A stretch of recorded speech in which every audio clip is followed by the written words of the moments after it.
जय श्री कृष्ण। क्या आपको भी कुछ दिनों से ऐसा लग रहा है कि माइंड काफ़ी परेशान है, मन में कुछ ऐसे ऐसे थॉट्स आ रहे हैं, प्रेशर फील हो रहा है बॉस से या आपके जॉब की जो आपकी प्रोफेशनल लाइफ है उसमें भी आपको कुछ हिकअप्स लगने की ऐसी संभावना सी लग रही है, कुछ फियर फैक्टर है, या आपको कुछ अचानक से गुस्सा आ रहा है, फ्रस्ट्रेशंस हो रही हैं, या फैमिली में सब कोई होते हुए भी आप अपने आप को अकेला महसूस कर रहे हैं, ऐसा कुछ हो रहा है, तो आज ये वीडियो आप सबके लिए ही है। हमारे जीवन में देखिए इस समय यहाँ पे ट्रांजिट का बहुत बड़ा प्रभाव रहता है, भले ही हमारी कुंडली में कैसा भी छपा हुआ हो चीज़ें, लेकिन जो ट्रांजिट होती है उसका अपना आप एक बहुत बड़ा प्रभाव होता है। तो आज हम ये ट्रांजिट चार्ट है, हमारे पास एक प्रश्न आया है एक जातिका का कि मन में बहुत परेशानी है, मन बहुत भारी फील हो रहा है, और कुछ डिसीजन मेकिंग में भी इश्यूज आ रहे हैं, प्लस फैमिली में ना चाहते हुए भी लोनलीनेस या confrontation kind of issues create हो रहे हैं। तो आइए आज हम यहाँ पे इस चैट पे सॉरी इस वीडियो में यहाँ पे ये जानेंगे कि एक स्टेलियम फॉर्म हो रहा है, यहाँ पे देखिए सन मार्स और सैटर्न का, इसके बारे में बात करेंगे नक्षत्र लेवल पे। अब वृंदावन एस्ट्रो रेमेडीज है तो नक्षत्र लेवल पे बात ना हो तो ये तो हो ही नहीं सकता। तो यहाँ पे हम जानेंगे कि रेवती, भाद्रपद इत्यादि जो नक्षत्र है हमारे, उनका क्या असर है इस समय, कैसे वो इम्पैक्ट कर रहे हैं, और क्यों आपकी एक्सपेक्टेशंस लोगों से इतनी ज़्यादा है लेकिन वो टूट रही हैं। क्या आपकी स्पीच में या डिसीशंस में नुकसान हो रहा है अभी इस समय, ऐसे कौन से यहाँ पे आप इस चार्ट पे देखें कि कैसे कौन सी चीज़ें हैं जो आपकी हेल्थ को, रिलेशनशिप को, मेंटल और फिजिकल हेल्थ को, आपके जॉब को, आपके फिनेंसिस को इम्पैक्ट कर रही है। तो आने वाले 10-15 दिनों का ऑलमोस्ट ये हाई प्रोबेबिलिटी वाला प्रिडिक्शन है, तो इसको आप ध्यान से सुनिएगा। ठीक है, हम ये नहीं कह रहे हैं गारंटी है किसी चीज़ की, लेकिन हाँ ये बहुत बड़ा इम्पैक्ट हमेशा ही हमेशा की तरह जो ट्रांजिट होता है वो करता ही करता है। तो आइए इसमें सुनते हैं। तो नमस्कार दोस्तों, मैं शरद शर्मा, हरिद्वार तीर्थ गंगा मैया के तट से वृंदावन एस्ट्रो रेमेडीज़ में फिर से आपके लिए एक आरसीए का एक प्रश्न लगन का वीडियो लेके आपके सामने प्रस्तुत हुआ हूँ। आज का प्रश्न एक बहुत ही गहरी बात रिवील कर रहा है बेसिकली यहाँ पे ना, कि मैं कोई यहाँ पे हम देखिए जैसा कि मैंने बोला कि हम यहाँ पे कोई प्रिडिक्शन नहीं कर रहे हैं, हम आपको एक प्रोबेबिलिटी बता रहे हैं। ये गारंटी नहीं है, ये एक प्रोबेबिलिटी है, एक आरसीए है कि आज का एक प्रश्न हमारे पास आया था तो उसके हिसाब से जब हमने प्रश्न लगन लगाया ये लगन हमारा क्रिएट हुआ।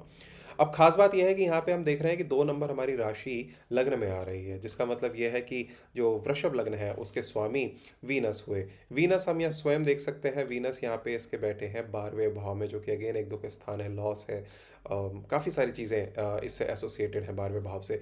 और मेष राशि में है, उद्देलवित है, अग्रेशन ऑलरेडी इनके पास है। और जो मार्स है इस भाव के जो स्वामी हुए बेसिकली, वो मार्स हुए। मार्स इनका यहाँ पे अगर आप देखेंगे तो ऑलरेडी सन और सैटर्न के साथ एक स्टेलियम फॉर्म कर रहा है 11वें भाव में। देखिए लग्न भाव प्रश्न लग्न है तो ये उस समय के प्रश्न लग्न के हिसाब से जो कुंडली क्रिएट हुई है हमारे स्थान के, हमारे समय पे जो हमने डाला था वो अलग आ रहा है, आपके स्थान पे कुछ अलग उस समय का क्रिएट होगा। लेकिन मोस्ट प्रोबेबली लग्न चेंज होगा, ग्रहों की दशा और राशि की स्थिति यथासंभव सेम ही रहेगी। तो आइए देखते हैं इसमें मीन राशि में जो 11वें भाव में अब ये सन, सैटर्न और मार्स का स्टेलियम बन रहा है, ये एक रेयर कॉम्बिनेशन है यहाँ पे, राइट। मैं आपको गारंटी नहीं दे सकता, लेकिन आपको एक थोड़ा सा एनालिसिस करके सिचुएशन देखनी पड़ेगी यहाँ पे। ठीक है, तो अगर आपको कुछ भी ऐसा फ्रस्ट्रेशन सा दिमाग में ऐसा लग रहा है कि कुछ भारीपन है, किसी से भी बात हम कर रहे हैं तो कुछ अग्रेशन सा है, कुछ मन में ऐसा लग रहा है नहीं अब बहुत कुछ फ्रस्ट्रेशन सी चल रही है, अचानक गुस्सा आ रहा है, माइंड स्टेबल नहीं है, नींद की दिक्कत हो रही है, तो ये 2-3 दिन जो सीधा दिल पे बातें लग रही हैं उसके बारे में हम बात करेंगे। पहले हम समझ लेते हैं कि स्टेलियम, हम ये वर्ड बहुत ऑफन यूज़ करते हैं, right. I use this word very often in astrology, RCS, या जो भी हम यहाँ पे डिस्कशंस के बारे में बात करते हैं अपने वीडियोज़ में। अब ये होता क्या है कि स्टेलियम का मतलब सीधा सीधा होता है कि 3 या उससे ज़्यादा ग्रह जब एक ही राशि में, एक ही भाव में बैठ जाए, तो देखिए आप ऐसा मान लीजिए दुनिया के 3-4 लोग इकट्ठे अलग अलग कल्चर से, डिफरेंट टाइम जोन से और डिफरेंट बैकग्राउंड से एक साथ बैठा दिए जाए तो वो क्या क्या इंपैक्ट करेंगे। सिमिलरली यही चीज़ हम यहाँ पे भी कह सकते हैं इम्पैक्ट कर रहा है। अब यहाँ पे देखिए कौन बैठा है, सबसे पहले सन है जो कि किंग पेन है, राइट। ये आधिपत्य इनको मिला हुआ है सारे प्लैनेट्स का, ये अधिकारी हैं, ये किंग है इनके। अब उसके बाद यहाँ पे सन क्या आता है, ईगो है, अथॉरिटी है, आइडेंटिटी है, मेरी रेपुटेशन ऐसी क्यों है, वैसी क्यों नहीं है, ये सब चीज़ें ईगो है, राइट। दूसरा बैठे हैं यहाँ पे मार्स। मार्स क्या है, अग्रेशन है, एंगर है, कंपटीशन है। तो हमेशा एक शक्ति, एक एक्स्ट्रॉर्डनरी शक्ति के साथ, ये एनर्जी के साथ मार्स हमेशा उद्वेलित रहता है। प्लस सैटर्न है, कर्मा है, डिले है, कोल्डनेस है, शूटनेस है, राइट। शनि शनि है, शनि है तो शनि शन है। अब देखिए यहाँ पे जब ये इस तरह के कैरेक्टरिस्टिक के 3 ग्रह यहाँ बैठ गए हैं तो ईगो है, प्रेशर है, एंगर है, और आप क्या कह सकते हैं कि एक बहुत ज़्यादा मार्स वाली एनर्जी है, ईगो की अथॉरिटी है, ईगो है सन का। और वहीं पे सैटर्न का डिले है। अब ये सारी चीज़ें जब एक साथ मिल जा रही हैं तो वो कैसे इम्पैक्ट कर रही हैं? तो इंसान बाहर से तो वो चीज़ें नहीं दिखा पा रहा है, लेकिन उसके अंदर ही अंदर बहुत कुछ चल रहा है। अब ये जो 11वें भाव में यहाँ पे 11th भाव आ रहा है ना, देखिए यहाँ पे अगर हम लग्न से 1 लेके चलते हैं तो 1 2 3 4 5 6 7 8 9 10 and this eventually becomes 11th house, और ये 12th हाउस होगा हमारा। 11th हाउस है तो 11th हाउस में अगर हम सिर्फ इस प्रश्न लगन की बात करें तो देखिए 11th हाउस में हमारे क्या है, हमारे क्या होता है, इनकम होता है, नेटवर्क होता है, फ्रेंड्स सर्कल होता है, बड़े भाई बहन होते हैं, गेन्स है, डिज़ायर्स है, एक्सपेक्टेशंस हैं। राइट, इसका मतलब क्या हुआ, प्रॉब्लम जॉब में नहीं है, प्रॉब्लम इनकी एक्सपेक्टेशन में है जिन्होंने प्रश्न पूछा था। अब एग्जाम्पल देखकर आप अगर एक बार समझने की कोशिश करेंगे तो मान लीजिए कि आपने सोचा था इस महीने इतना पैसा आएगा, या ये क्लाइंट कन्वर्ट हो जाएगा, ये लीड मेरी जनरेट हो जाएगी, या ये दोस्त सपोर्ट करेगा। लेकिन रियलिटी में क्या हुआ, पैसे में भी डिले हो गया, और आप जो सोच रहे थे जैसा परफॉर्म कर पाएंगे वैसा नहीं हो रहा, और क्लाइंट ड्रॉप तो छोड़िए, वो गायब ही हो गया बिल्कुल ही सीन से। दोस्त भी जो आपको सपोर्ट करने के लिए तैयार था, जिनसे आपको एक्सपेक्टेशन थी आपको कि वो दोस्त आपके सपोर्ट करेंगे, वो आपसे पीछे हट गए।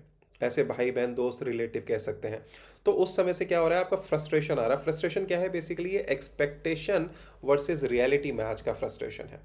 अगर हम यहाँ पे देखेंगे, थोड़ा नक्षत्र लेवल पे जाएंगे, अब हम वृंदावन एस्ट्रो रेमेडीज में हमेशा नक्षत्र की बात ना करें तो फिर बात ही क्या है। देखिए कोई भी चार्ट का आप एनालिसिस करें, हमेशा नक्षत्र लेवल पे जाएं, क्योंकि नक्षत्र की जब ओवरलैपिंग उसके साथ होती है, प्रॉपर्टीज काफ़ी इन्फ्लुएंस हो जाती हैं। सन है, रेवती नक्षत्र में है। रेवती किसका नक्षत्र है, मरकरी उसके ऑनर है। तो रेवती क्या है, लास्ट नक्षत्र है, एंडिंग फेज है। जो एस्ट्रोलॉजी के लर्नर्स होंगे या जो जानकार होंगे उनको पता होगा, रेवती नक्षत्र की लिस्ट में सबसे आखिरी नक्षत्र आता है, तो इसको लास्ट नक्षत्र माना जाता है, यानी कि एंडिंग फेज। जैसे जनरली जैसे 12वां भाव है ना, एंडिंग फेज है, यहाँ पे खत्म हो रही हैं चीजें, क्लोज हो रही हैं। सिमिलरली रेवती नक्षत्र में चीजें क्लोज हो रही हैं, एंडिंग फेज है। इसका लॉर्ड है मरकरी। मरकरी क्या है, हम बहुत बार आपको बताते हैं, हम अपने लिए भी इसको रिपीट करते हैं, माइंड है, कम्युनिकेशन है ना। अब इसका मतलब क्या है, ईगो है, सन ईगो आ गया, माइंड और कम्युनिकेशन आ गया। इनको देखिए प्लस करते जाइए कैसे इसका एक पॉपरी बन रहा है यहाँ पे।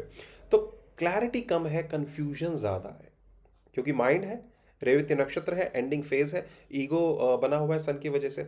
तो यहाँ पे अथॉरिटी वीक नहीं हुई है आप कहेंगे, आप बोलेंगे क्लैरिटी की कमी है।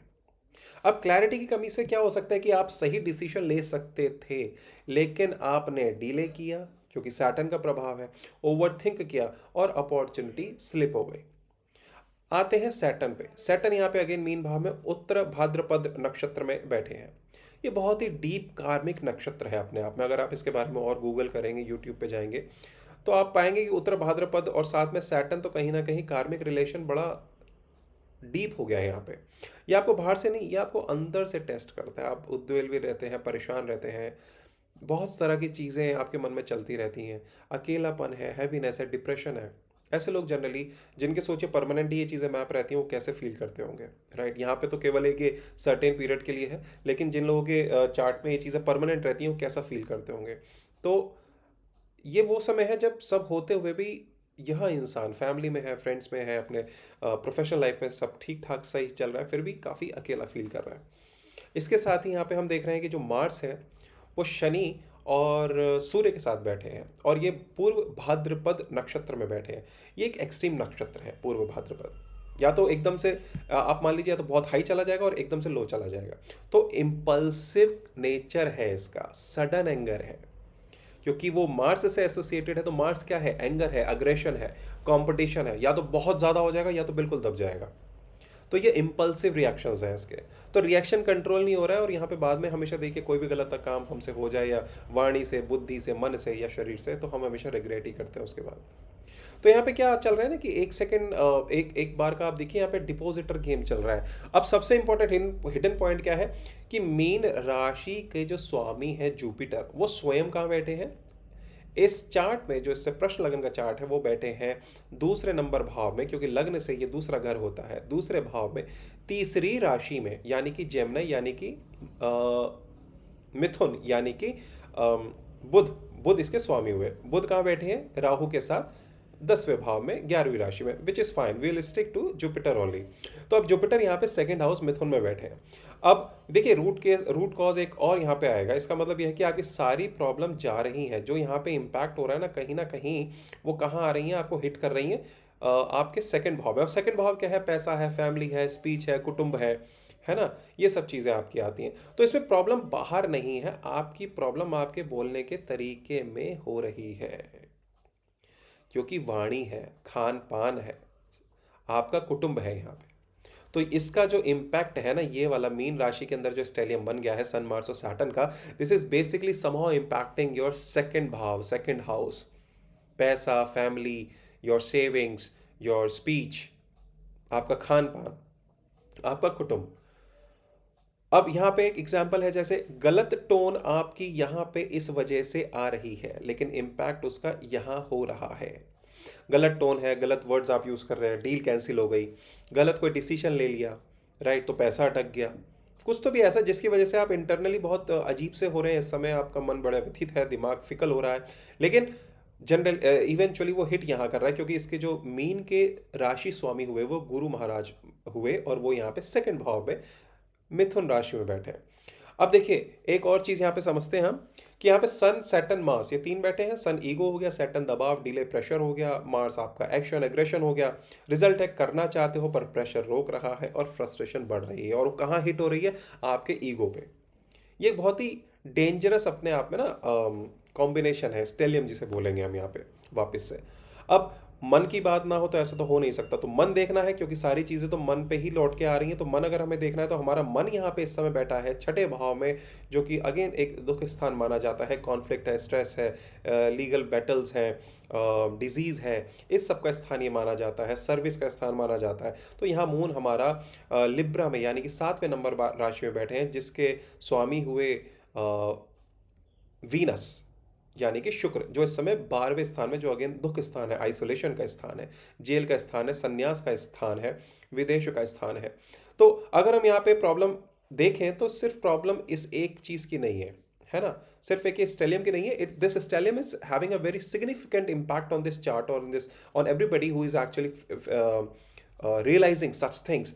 हाउएवर यहाँ पे दूसरे भी एस्पेक्ट्स आपको यहाँ कंसिडर करने पड़ेंगे, जो हम इस वीडियो में भी देख रहे हैं। तो असली प्रॉब्लम केवल इसकी नहीं है।